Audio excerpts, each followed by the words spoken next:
I was like, Rich, you got to do at least one of these, all right? So, Rich is speaking next week. Y'all make sure you come, show out, be ridiculous, interrupt him like you do me in his message. It's going to be great. Is there going to be food? No. All right, so, one question. How many of you in this room, focus. How many of you in this room are upperclassmen, junior or senior in high school? Juniors and seniors. Where are you? Raise your hand. If you're a junior or a senior, raise your hand. Except you're not paying attention because you're talking. There it is. All right. Okay, so upperclassmen. All right. Now, of those upperclassmen, hold on. Keep your hand up. Keep your hand up. If you're upperclassmen, keep your hand up. Keep your hand up. Okay. All right. Those of you that are upperclassmen and you know exactly what you're going to be doing with the rest of your life, keep your hand up. If you don't, put it down. You know exactly what you're going to be doing with the rest of your life. Keep your hand up. Wait. If you don't, like career-wise, you guess what I should say. Okay, so 3, maybe 2.5. You look almost unsure, or is this a hand raise? I mean, I can't. No. You're like, I kind of know what I'm going to do with the rest of my life, but not all the way. Okay, all right, you can put your hands in. You can put your hands in. Now, here's the thing. When I was, focus, guys, focus. When I was a junior in high school, by the time I was a junior in high school, I thought like I had the entire thing worked out. Like I knew exactly what I was going to do with the rest of my life. And if you'd have asked me at 16 years old, like, hey, what are you going to do with the rest of your life? What do you want to do for a living? I would have been like, so sure. And I would have told you that I was going to be a missionary in Guatemala. That may sound like a random country to you all, but to me, it was like, that was the goal, all right? That's what if you'd asked me 16 years old, what are you going to do with your life? I'd be like, I'm going to be a missionary in Guatemala. It's going to be awesome. And I went there for a week my junior year because I was trying it out. I already knew I wanted to go. And then when I tried it out, I was like, yes, this is for me. This is awesome. And then after I graduated high school, I moved there for a few months to do an internship. While everybody else was going off to college, I was like, I'm going to be a missionary. And so I moved to Guatemala, and I was an intern there for a while. Now, I spent a few months at that time, like living out my dream. I got this. I'm doing what I know that I'm supposed to do with the rest of my life. But now, if you hadn't noticed, I don't live there. Now, the closest I get to Guatemala is when I'm drinking my Guatemalan coffee in my office while I was writing this sermon. That's about as close as I get to Guatemala. Now, I can tell y'all hundreds of hilarious and awesome stories about my time in Guatemala. I'm going to tell one, okay? I'm going to just tell one. Wasn't that where you had the anchor down in the shopping? Yeah. Mm-hmm. See, that's one of the good stories. It's not the one I'm telling tonight, though. Not the one I'm telling tonight. So, Guatemala is a really cool country, but it's also, like, kind of dangerous. There's a lot of, the cartel runs through there. It's like, there's a lot of people just shooting people out the street, just like, bang, bang, you're dead. I don't know. It's crazy. I remember, first thing one morning, so, listen up ladies, so this internship is supposed to be like a whole bunch of college students, and I got really unlucky on my internship. When I signed up, it was supposed to be me, about a dozen other college-age students, and this married couple and their 2 kids that were trying to be missionaries too, all right? Well, every single one of the other college-age students dropped out at the last minute and left me with the married couple and it's actually 3 kids. Married couple and their 3 kids, which was really, a bummer for me because I was like, wow, I'm kind of going by myself. And so, every morning, they would have breakfast as a family, and I would be by myself for breakfast every morning, which is kind of sad. It's supposed to be like a team thing, and I was just by myself. And I remember one morning, I walked down to the kitchen, and I was super unhealthy. I think I basically was just drinking a Coke for breakfast, and that was my breakfast. But I went down to the kitchen, I was going to grab my Coke out of the refrigerator, and I remember hearing some commotion outside the window. Now, when you're in a country like that, you don't have air conditioners. Well, you can get them, but you don't really they're not common. And so there's just a bunch of windows, right, that are kind of stay open, but they have some bars on them because it's dangerous around them, all right? And so up top, there's these windows with bars on them that nobody can get in. They kind of look over the big compound wall because we were living in a compound because, again, it's dangerous. Well, I heard some commotion out those the kitchen windows, and I was like, I wonder what that could be. Well, apparently, it was 2 dudes that decided that they were going to have a full-on standoff during breakfast. Okay, I'm standing there in the kitchen. I'm like, I open my cup, I'm standing there. I'm like, what could that be? And then all of a sudden, I hear a little bit of yelling, and then boom, boom, boom, boom, boom, boom, boom, boom, boom, boom, boom. I mean, at this point, like, I'm just down there just drinking my Coke. And of course, like, I'm like, ah! And I'm like, dive under the table, because I'm like, oh my gosh, they're killing each other to death out there in the street. And so, like, I dove under the table, and they just proceeded, they literally just shot each other to death right out there in the road. Just bang, bang, bang, bang, bang, bang, bang. It was over. It was crazy. It was so scary. It was so scary. I like went that whole trip. Like, there was all kinds of things going on that scared me out of my mind. I mean, just all kinds of stuff. There's always somebody getting shot, always somebody getting stabbed. Somebody, exactly the story he's bringing up, somebody got their hand shot off. That was crazy. It was wild, okay? But because, like, I was just, like, determined that I was going to live there and be a missionary there, like, I was unfazed. I mean, now when I think about it, like, that's crazy. But I was just like, oh, I guess that's just what we do for breakfast. We kill each other. So I just, just kept moving on with my day. But even though murders there are, like, super common still, I, like, absolutely, still to this day, love the country. And, like, I hope to go back one day, at least for a visit. And maybe even see some of the people that I met while I was there. But I tell you all of that to say that what I thought I knew about where I was going with my life, what I thought I knew about where God was leading me and my life, didn't turn out the way that I thought it would. In fact, it wasn't even really all that similar. I mean, as you can tell, I'm standing up here in front of you, not living in Guatemala. After my internship, I never went back. Never went back. I've only been on one other mission trip, and it was to Honduras, which is close by, but it's not Guatemala. And if you would have told me that, and if you would have told me that I was going to end up being a youth pastor in the same town that I graduated from high school from, I would have, like, not believed it. I would have never believed it. I'm like, there's no way I'm going to end up being a youth pastor in Perry, Georgia. No way. But here I am. I'm here, standing in front of you. Wow. On this stage. And Rich tried to start a slow clap. It didn't work. Okay, why are we clapping now? Okay, all right, so tonight we're talking about following God and stepping out in faith, even if you don't know where you're going. Okay? Because for most of you that raised your hand, that you're an upperclassman, you put your hand down and said exactly what you're doing the rest of your life. And so for some of you, you're like, no, I have no idea. And you're about to, like, as you graduate high school, you're kind of just trying to figure things out. Maybe you're going to college. Maybe you're going to take some classes in, just some regular old classes because you haven't figured it out yet. You're not sure, but either way, you're kind of stepping out into a new stage of life when you graduate. And for those of you that may think that, okay, tonight doesn't apply to me because I'm in, like, the 7th grade or something like that, let me assure you, it absolutely does. Because one day, if it's not even the graduating from high school part, one day you're going to find yourself in a situation where you think you know something, and then it turns out that you had no idea at all. So, tonight, we're going to talk about someone from the Bible who stepped out in faith and trusted God, and God didn't even tell him where he was going. All right? Does anybody know what I might be talking about? Anybody? No?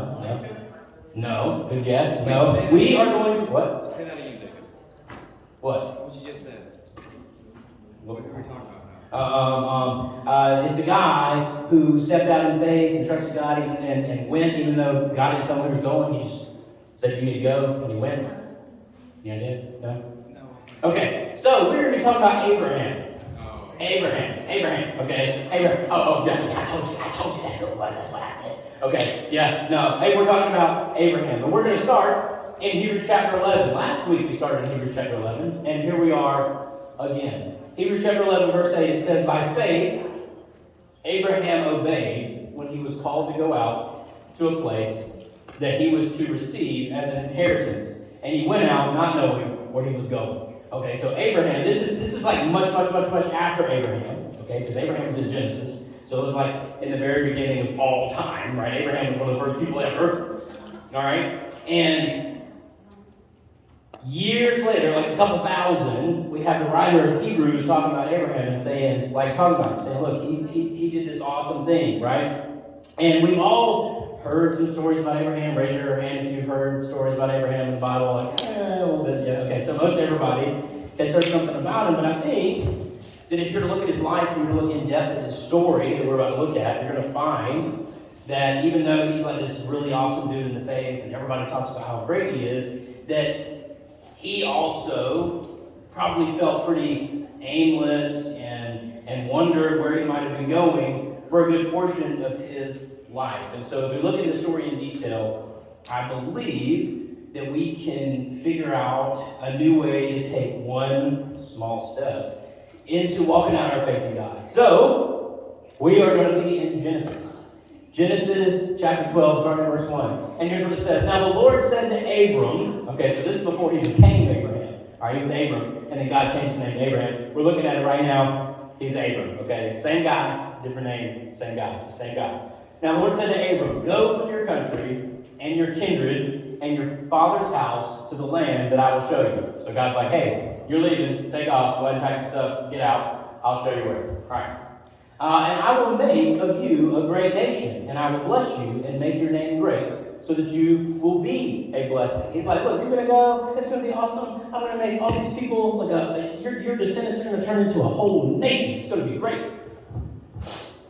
I will bless those who bless you, and him who dishonors you I will curse. And in you all the families of the earth shall be blessed. So God's just like raining praise on him. He's like, you're awesome, you're going to go, and I'm going to just like guide your steps, and I'm going to take care of like your entire line of descendants. It's going to be great. He's just raining praise on Abraham. So Abram went as the Lord had told him, and Lot went with him. Y'all remember Lot? Y'all know Lot? Yeah. Nod your head if you know Lot. Oh yeah, I know Lot. Yeah, okay. Yeah, I know Lot. All right, so Lot went with him. Abram was 75 years old when he departed from Haran, or Haran. I don't know what it is. You know, it's Middle Eastern, so it sounds more like Haran to me. I feel like it should be like Haran. Okay, keep going. And Abram took Sarai, his wife, and Lot, his brother's son, and all their possessions that they had gathered, and the people that they had acquired in Haran, and they set out to go to the land of Canaan. And when they came to the land of Canaan, Abram passed through the land of the place, Shechem, to the oak of Moreh. Listen, when you get into these parts of the Bible, you're like, okay, why is it significant? I don't know where Shechem is, or the oak of Moreh, or Canaan, or any of these places. These places are here because they're significant to the people of this time. So when they were writing all of this down, they were showing like this is a real place. This really happened. Okay, it's over there by it's over there on Main Street. Y'all know on the corner over there. That's basically what they're doing. It's over here next to that tree. Y'all know that tree? Moreh's tree. Y'all know that tree. That's what they're doing. Okay. At this time, the Canaanites were in the land. Then the Lord appeared to Abram and said, "To your offspring I will give this land." So we built there an altar to the Lord who had appeared to him. Now, that is ridiculous. And here's why. God just like comes to Abram and he's like, hey, Abram, you're going to leave and I'm going to give you some land, but I'm not going to tell you where it is. So just, pack your stuff, get you going, and Abram's like, okay. And then he goes and he travels and he stops over here for a while and he's kind of wandering around basically looking for, okay, I feel like God's going to show up when I get there. I'm going to keep walking, and God, I'm trusting that you're going to point it out to me when I get there. And really, what I want you to see from this story is that God often calls us out of our comfort zone without a clear direction. God is often waiting for you to take steps in the right direction. If we knew where we were going, we would take our own path to get there and probably mess it up. Who thinks that if you could look back at your past and redo some things, that you'd probably mess up your future? I know I would think that. There are some things that I might like, oh man, I wish I could go back and redo that. But then I feel like if I did that, knowing what I know now, I'd figure out a way to mess my whole life up. Anybody nod your head if you agree with that? Yes, exactly. Like me, I'd figure it out. I mean, it may be hard to do, but I'd figure out a way to just mess the whole thing up. So, God often wants us to move out of where we are in a direction. And he's like, look, you don't know where you're going, but you're going, and I'm with you, and I'm going to guide you. And God uses that journey like he used this journey that Abraham was on, going to all these different places to grow our faith. And so, point number one on your sheet, point number one, God has not called you to know, He has called you to trust Him as you go. It rhymes. I like that. Oh, let me get out of the way. God has not called you to know, He's called you to trust Him as you go. Trust Him as you go is what you should have to write down there. Whatever's underlined, I don't know if you'll notice that every week, but, it's whatever's underlined. So, He has not called you to know, He's called you to trust Him as you go. For years, after I got back from, are you all right back there? No? Okay. For years, after I got back from my internship in Guatemala, I bounced around. I got stuck in some dead-end jobs. Angela, not if you agree that I got stuck in some dead-end jobs. Yeah, okay. Got stuck in some dead-end jobs. And some of those jobs just felt so soul-crushing, right? Because I had an idea of where I was supposed to be in life and what I was supposed to do in life. And I didn't know that if I would ever do ministry in any form, I was stuck in those dead-end jobs. But God ended up using my time in those jobs to prepare me for my future here. And just think, I wouldn't have like half of the hilarious stories I have if I hadn't had all those dead-end jobs. I mean, my pest control stories, man, they're not too bad. They're not too bad. Now, I don't ever want to do it again, but they're kind of funny. Okay, all right. But for many more reasons than funny stories, I had to go through all of that to get where I am now. But really, if I had known that I was going to be stuck in those dead-end jobs for the time that I was and doing the things that I had to do, I might have messed up my whole future. Because I would have thought I knew better. I would have planned differently. I would have changed some things up. But because, God said, look, one day you're going to do ministry. You don't know what that's going to look like yet, but hop to it. Give me a little smack on the rear end. And I went out and I was like, okay, I'm going to figure this out. And for a while, it looked kind of bleak.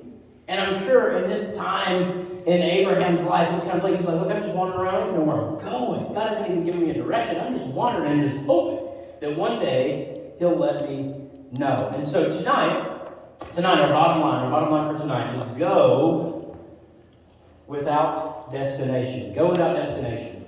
For many of you, especially you upperclassmen, you're getting to a time in your life where you got to start making decisions for your future. And in a lot of ways, you're not ready for those decisions. And that's not a knock on you. Nobody is. I don't know that I'm ready to make those decisions now. And especially when you are 17, 18, 19 years old, look, I was not prepared to make those decisions for the rest of my life, and yet I had to make them. And so and y'all are in the same boat that I was, and that everybody's in, where you have to start making decisions for where you're going to go with your future. And the thing is that, yes, you should try and make smart decisions, wise decisions. You should pray about it. You should do all those things. But regardless of all those things, you have to go. You have to go whether you have an answer or not. You have to go whether you have a concrete direction or not. You have to go and you have to trust God that He will get you to your destination. One more verse. James chapter 1, starting in verse 22. And it says, "But be doers of the word, and not hearers only, deceiving yourselves. For if anyone is a hearer of the word, and not a doer, he is like a man who looks intently at his natural face in a mirror. For he looks at himself and goes away, and at once forgets what he looked like." Does anybody ever do that? I don't think I do that. Like you look at a mirror and you walk away and you're like, I have no idea what it looked like. No? Okay. But the one who looks into the perfect law, the law of liberty, and perseveres, being no hearer who forgets, but a doer who acts, he will be blessed in his doing. Is that the last one? Yes, it is. Okay, so in the end, you just have to know that if you have faith, God will bless you. The Bible says that before Jesus became a thing, so like in the Old Testament, when everybody was having to be made righteous by following the law, Abraham had faith and it was counted to him as righteousness. Abraham is the first example we have in the Bible of someone who was made righteous by their faith. And he proved his faith time and time again throughout. But one of the main reasons he did was because when God told him, look, it's time to go, he just went. He didn't wait. He didn't say, but I don't know, and I'm not moving until I have a direction. No, he went. You don't have to know the future. You don't need to have it all figured out. You just need to have faith that God has your best interests at heart. Take that small step towards God, and you'll be glad you did. Lord God, I thank you for tonight. I thank you for these students. And Lord, I pray that as we go into our small group time, that you would bless all of our conversation. And Lord, I pray that as we go throughout the next week, that we will have faith in you, the kind of faith that it takes to move even when we don't know where to go. In Jesus' name, amen. Okay. The girls don't hold tight for that. Girls are splitting up the whole time. Guys, we're going to split up too. Let's see. Phone charger? Okay, chill out. 9th grade and below, you are with Rich. Rich, where do you want to be? Okay, Rich is in the game room. 9th grade and below, you're